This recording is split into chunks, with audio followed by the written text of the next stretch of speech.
So therefore, I am going to find that there is probable cause to charge the individual with the Download 4 General Sessions Court for both charges.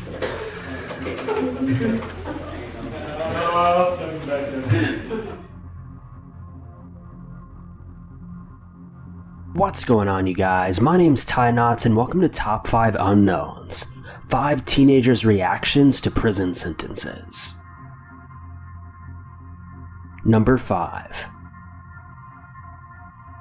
A teenager from Wadsworth was recently sentenced to life in prison after he was convicted of taking the life of a 98-year-old woman who lived next door to him. Gavin Ramsay pleaded guilty and was tried as an adult back in January of 2019. Gavin was just 17 years old at the time and was found guilty of burglary, kidnapping, abuse of a body, and obviously for taking the woman's life. The woman's body was discovered inside of her own home after she'd been reported missing by a relative who lived outside of town. Police and investigators say that Gavin walked into the woman's home as it was left unlocked and took her life by suffocation.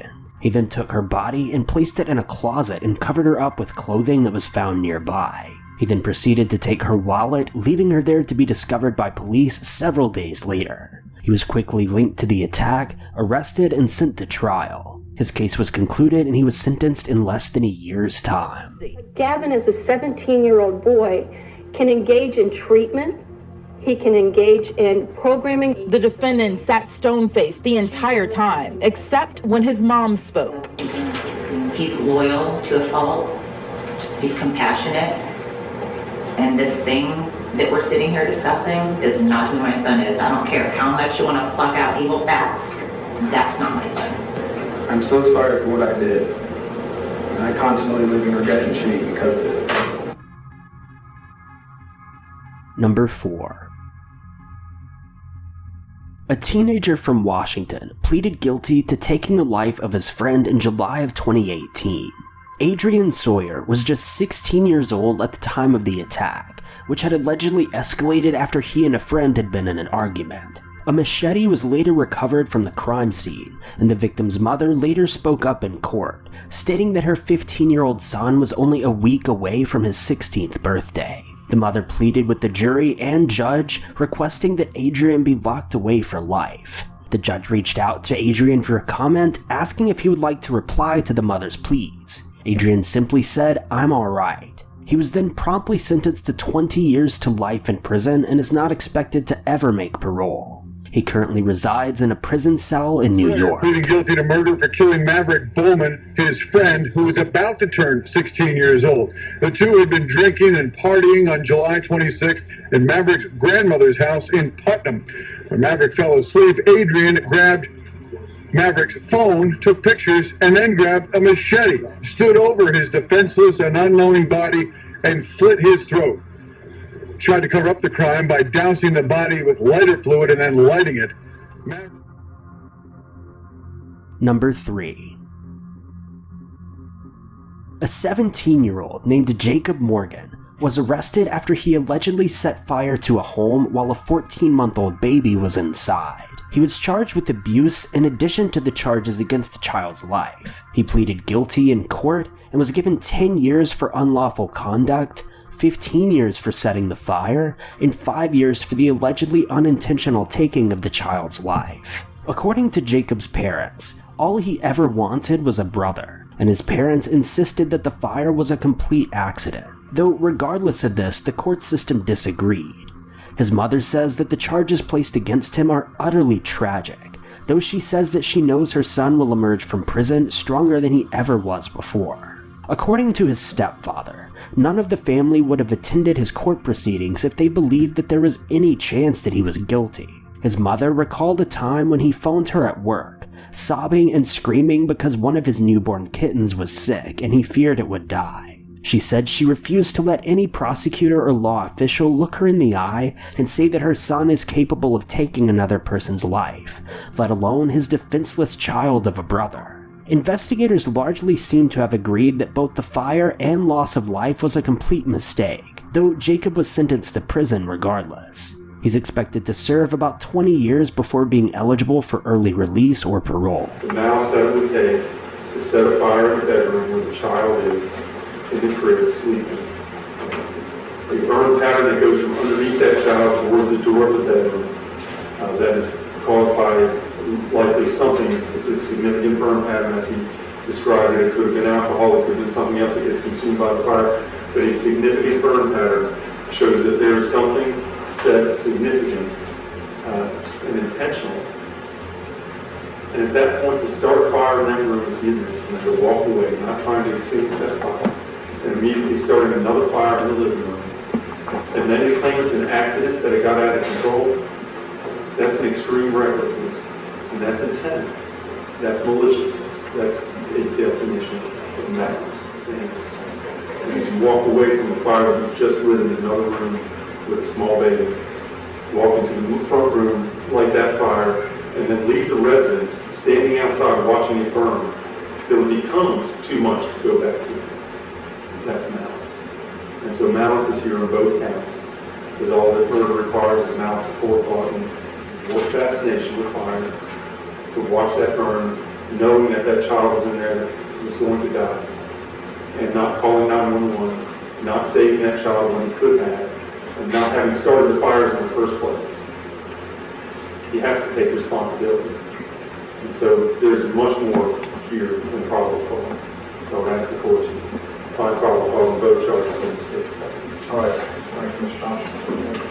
The testimony, given both sides, question testimony. I believe the state has, in fact, met their burden.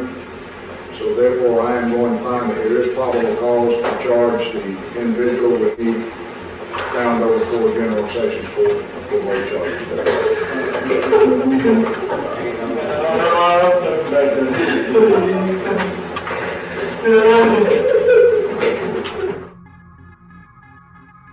Number 2.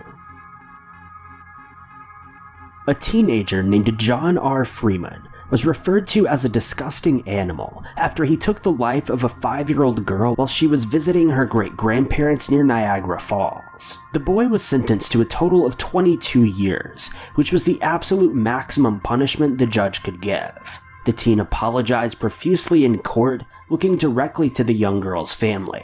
The local district attorney says that she will see to it that he's never paroled and is forced to live out his entire sentence. Prosecutors said that the entire case was rather strange, because the young man was extremely calm and collected. Though when he spoke of how he took the young girl's life with his bare hands, his demeanor changed and he grew dark and cold toward them. After taking the girl's life, John woke up one of his friends to tell him what he had done. The friend then tampered with evidence, though it's a bit unclear exactly what this entails. It's assumed that the friend likely helped him try to cover up the crime, though this is just conjecture. The friend then went to police the following day and told them what had happened, though he was still charged and convicted for his involvement. According to police, John could not tell police what his motive was for taking the girl's life, and authorities say that this is exactly why he's considered to be so highly dangerous, and why he should remain locked up for as long as possible. Bring Isabella back to me. Tenant's uncle read a prepared statement in court for Bella's dad, Mike. I will be in pain for the rest of my life. I didn't get to see Isabella start kindergarten, first grade, high school, teach her how to drive, go to a prom, or get married and have children. I'm so sorry for all that family. Nothing can take away from that. I can explain that. I gotta wake up every day with that. So, just ask. Actually, I don't ask. I'm just sorry. Number 1. A 14-year-old boy named Antonio Barbeau was convicted of taking the life of his 78-year-old great-grandmother with a hatchet, and was seen breaking down in court during his sentencing. He was sentenced to a minimum of 36 years in prison, though officials say that it's unlikely he will ever be released. He won't even be eligible for parole until he's 50, but it's almost certain that he won't be granted parole even when he applies. The young man spoke up in court, attempting to read an apology letter to his family, but couldn't hold back tears. He then passed the letter off to his attorney, though he began sobbing as well. The boy was accompanied by his friend Nathan. The grandmother had allegedly invited the two boys into her home, and when she turned her back, Antonio hit her in the head with a hatchet. He then ran to the bathroom because he wasn't feeling well, and when he came back into the room, his friend had begun attacking the woman as well. His defense argued that he had suffered a traumatic brain injury several years ago, though this defense didn't hold up in court and the boy was tried as an adult. The boy's friend was also convicted for the attack and faces 20 years to life. According to reports, after taking the woman's life, the two stole her car and abandoned it a short way down the road at a bowling alley. They then walked to a nearby pizza shop and shared a meal before going home. There's a lot going around said by the news, DA, and many other people that I'm a cold, heartless, careless killer. And that's not true. The prosecutor says the boy stole $150 and used the cash to buy pizza and pot.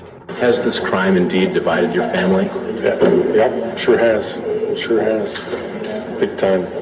As my mother was the matriarch of the family. Thank you guys so much for watching. If you'd like this video, be sure to click that like button.